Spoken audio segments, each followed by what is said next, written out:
After 6 million years of boredom, the evolutionary ascent of our species from the last common ancestor with the chimpanzee, something extraordinary happened to us less than 100,000 years ago, which, by the way, is long after we'd become anatomically modern.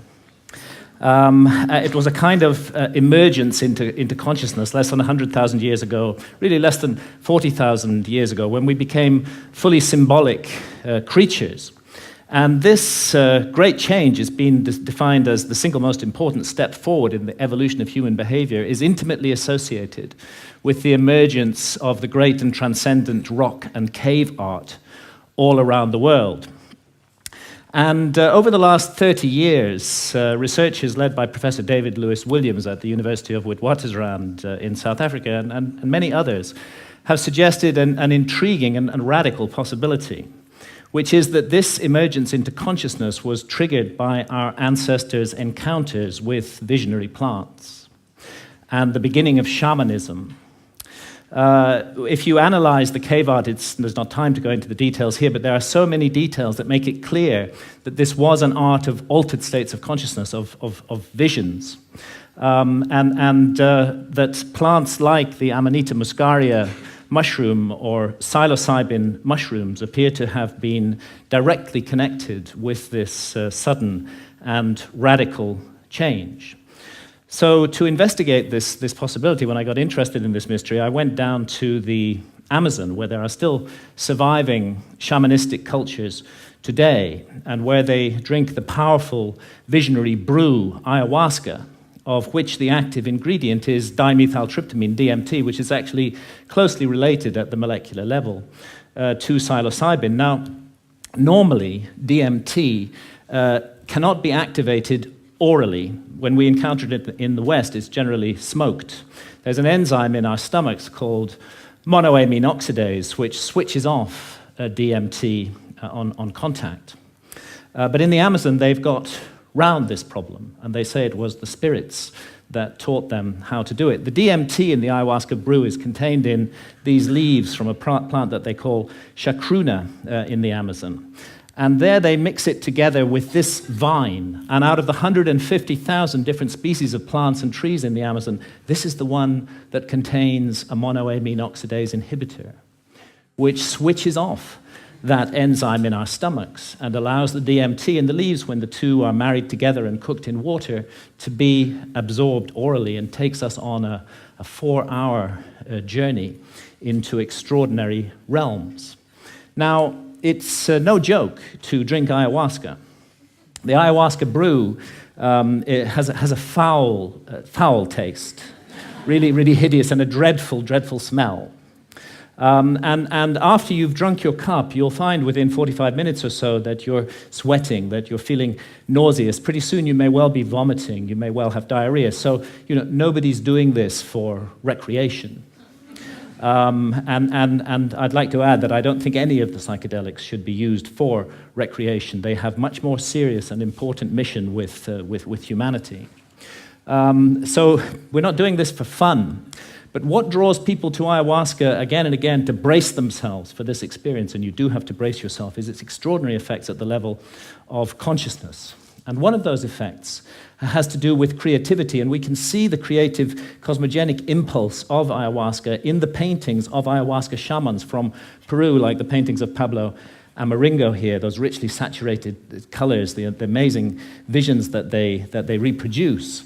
And this creative impulse has also spread to Western artists. Many Western artists now have been deeply influenced by ayahuasca and are also painting their visions. And as these paintings show, another universal experience of ayahuasca is the encounter with seemingly intelligent entities which communicate with us telepathically. Now, I'm making no claim one way or another as to the reality status of these entities we encounter, simply that phenomenologically, in the ayahuasca experience, they are encountered by people all over the world. And most frequently of all, the spirit of ayahuasca herself, Mother Ayahuasca, who is a healer.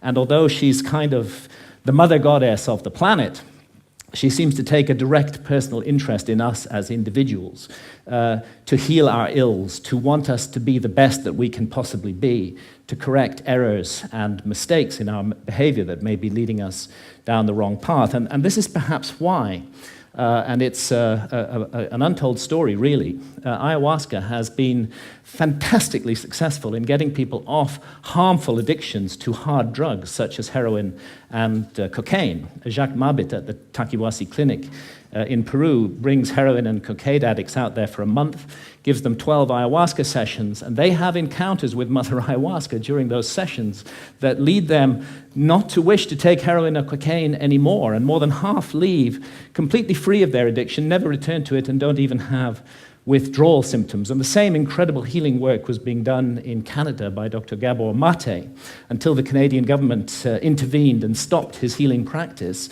on the grounds that ayahuasca itself was an illegal drug. Now, I have some personal experience of this. I've not been addicted to heroin or cocaine, but I had a 24-year non-stop cannabis habit.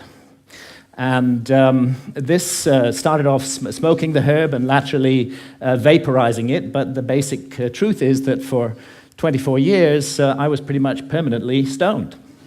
And I enjoyed being stoned.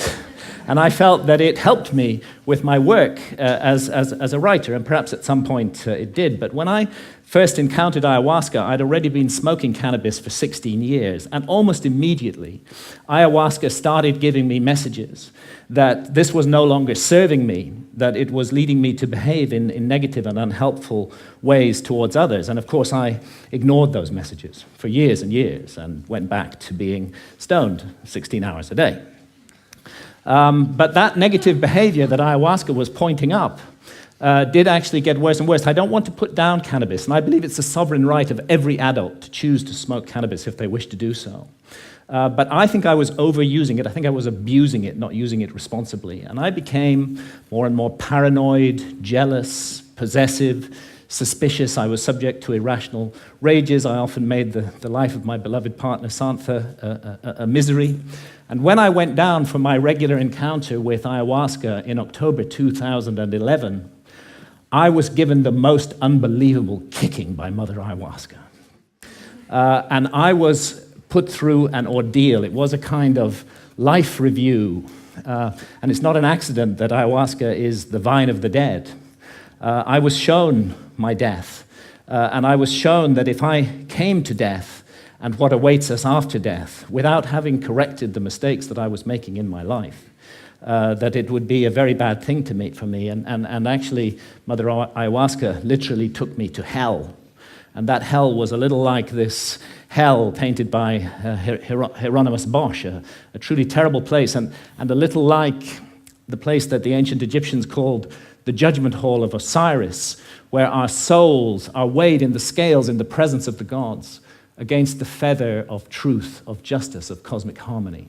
And I was shown that the path I was walking, my abuse of cannabis and the behavior associated with it, was going to lead me to be found wanting in the judgment, and that I might face annihilation in the world beyond death. So perhaps not surprising that when I came back to England later in October 2011, I gave up cannabis, and I've never smoked it again since then. And actually, and again, I'm speaking only personally with no comment on others' use of cannabis, it's as though a monkey has been lifted off my back. I'm liberated in incredible ways. Far from my creativity being inhibited, I find myself writing much more productively, much more creatively, much more focused, and much more efficiently as well. And I've begun to be able to address those negative aspects of my behavior, which cannabis had revealed, and hopefully to make myself slowly, it's a long progress, into a more nurturing, more loving, more positive person. And this whole transformation, it really has been a personal transformation for me, was made possible by this encounter with death that Mother Ayahuasca gave me. And you know, that leads me to ask, what is death? Our materialist science reduces everything to matter. Materialist science in the West says that we are just meat, we're just our bodies. So when the brain is dead, that's the end of consciousness. There is no life after death. There is no soul. We just rot and are gone.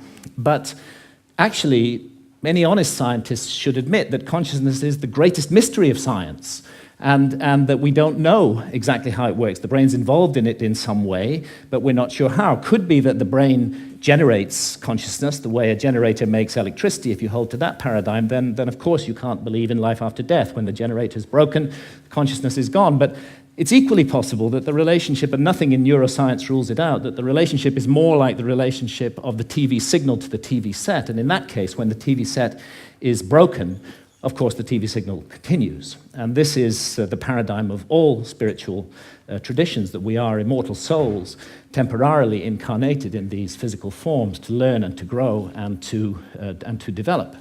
And really, if we want to know about this mystery, the last people we should ask are materialist reductionist scientists. They have nothing to say on the matter at all. Let's go rather to the ancient Egyptians, who put their best minds to work for 3,000 years on the problem of death, and on the problem of how we should live our lives to prepare for what we will confront after death.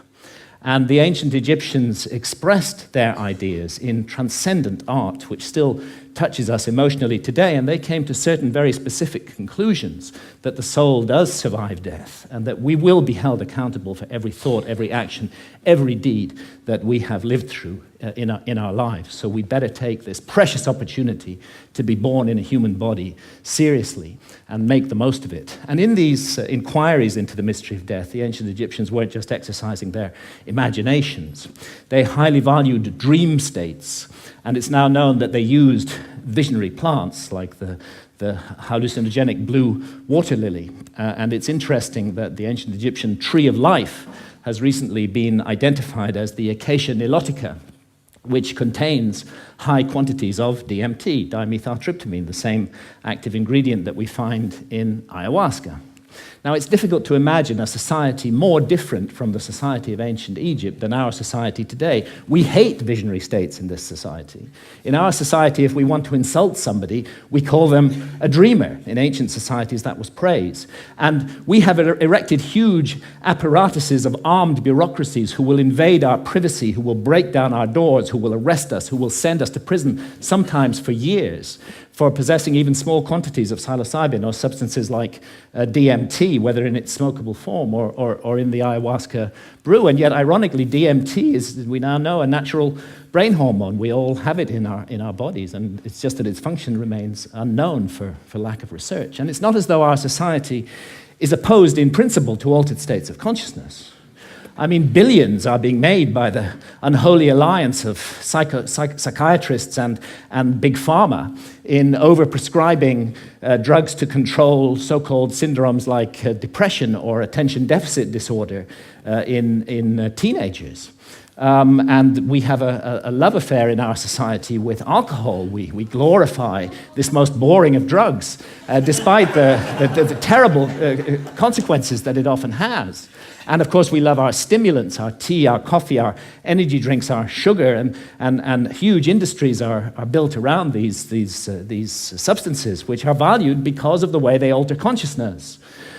But what all these approved altered states of consciousness have in common is that none of them contradict or conflict with the basic state of consciousness valued by our society, which I would call the alert, problem-solving state of consciousness, which is good for the more mundane aspects of science. It's good for the prosecution of warfare. It's good for commerce. It's good for politics. But I think everybody realizes that the promise of a society over-monopolistically based upon this state of consciousness has proved hollow, and that this model is no longer working, that it's broken in every possible sense that a model can be broken, and that urgently we need to find something to replace it.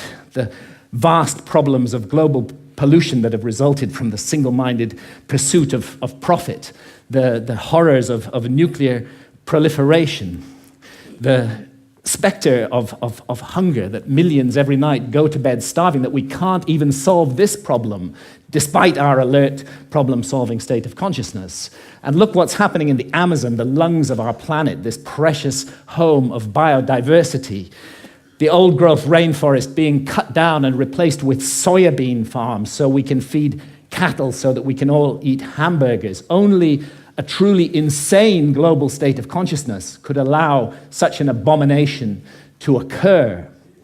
And I did a back-of-an-envelope calculation during the Iraq War. It seems to me that 6 months' expenditure on the Iraq war would have solved the problem of the Amazon forever, would be sufficient to compensate the peoples of the Amazon so that no single tree ever needed to be cut down again to garden and look after that amazing resource. But we can't make that decision as a global community. We can spend countless billions on warfare, on hatred, on fear, on suspicion, on division, but we can't get together the collective effort to save the lungs of our planet. And this is perhaps why shamans from the Amazon are now mounting a kind of reverse missionary activity. When I've asked shamans about the sickness of the West, they say it's quite simple. You guys have severed your connection with spirit. Unless you reconnect with spirit and do so soon, you're going to bring the whole house of cards down around your heads and ours. And rightly or wrongly, they believe that ayahuasca is the remedy for that sickness. And many now are being called to the Amazon to drink ayahuasca, and ayahuasca shamans are traveling throughout the West, offering the brew, often under the radar, often at personal risk, to bring about consciousness change. And it's true that the message of ayahuasca, the universal message, is about the sacred, magical, enchanted, infinitely precious nature of life on Earth and the interdependence of material and spiritual realms. And it's impossible to work with ayahuasca for long without being deeply and profoundly affected by this message. And let's not forget that ayahuasca is not alone, that it's part of an ancient worldwide system of the targeted, careful, responsible alteration of consciousness. It's recently been shown by scholars that the kykeon used in the Eleusinian mysteries in ancient Greece was almost certainly a psychedelic brew, that the soma of the Vedas may well have been a brew based upon the Amanita muscaria mushroom. We have the DMT in the ancient Egyptian tree of life. We have the whole global cultures of surviving shamanism, and what it's all about is a state of consciousness that's designed to help us find balance, harmony. The ancient Egyptians would have called it Ma'at, with the universe, and to remain mindful that what we're here to undertake on Earth while immersed in matter is fundamentally a spiritual journey aimed at the growth and perfection of the soul, a journey that may go back to the very origins of what made us human in the first place. And I stand here invoking the hard-won right of freedom of speech to call for and demand another right to be recognized, and that is the right of adult sovereignty over consciousness.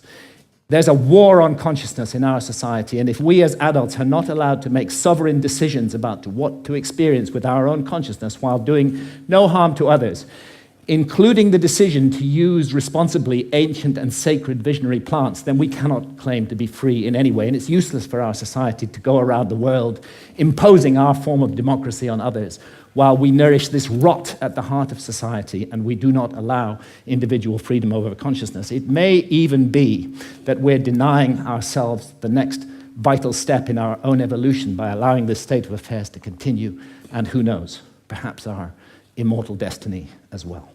Thank you, ladies and gentlemen.